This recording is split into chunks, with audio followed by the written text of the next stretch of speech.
më në fund rruga u bë dhe tashmë duhet që njerëzit të rikthehen. Sepse e quan deri në këtë pikë 3-14 vjet që pronat e banorëve të zonës të merreshin, të grabiteshin apo të dhuroheshin Shqipëria 1 euro oligarkëve. Mirë që është ruajtur kjo pjaca e liçenit. Oligarkët kanë filluar investimet, banorët e këtyre zonave do kthehen thjesht në hysmeqarët e tyre. Ka kohë, ka vite që artikuloj dhe them të vërtetat, por fjala ka rënë në vesh të shurdhët. Edhe disa që kanë pasur drejtime në komunë apo në bashki nuk u janë gjindur banorëve, nuk ju kanë dhënë të drejtën, por pronat e tyre kanë shkuar si mish për top në duart e grabitçarëve. Ata paraprakisht, drejtuesit e 34 viteve, si në pushtetin qendror ashtu edhe në pushtetin lokal, duhet t'i japin llogari një këtij populli. Që pse vajti kjo gjendje?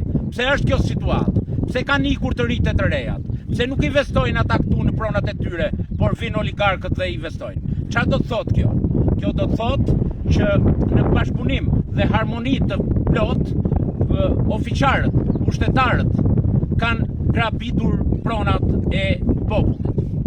Bëj thirrje këtyre banorëve që kanë mbetur, që kanë prona në certifikat apo i kanë pas të prindërve të tyre, të kthehen, të investojnë dhe mos demoralizohen, mos dekurajohen, por t'i japin forcë dhe guxim vetes që ta rivitalizojnë zonën, se fush studna meriton më shumë, njësia administrative e Shtë-Plevës meriton më shumë. Ky popull meriton vlera, meriton të jenë të lirë ashtu si shpirti i tyre në këtë ajër të freskët, në këtë zonë të mrekullueshme. Shliron energji pozitive, ashtu të jenë dhe investimet me pozitivitet dhe të arrin atë që të parë tanë se bën dot, por të parë e ruetën pronën, ne na e grabitën atë.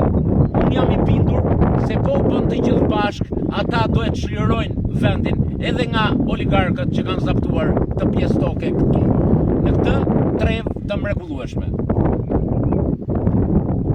Të jenë të bindur se në qoftë se do jem në parlament, ashtu si flas sot, por zëri im nuk dëgjohet gjallë.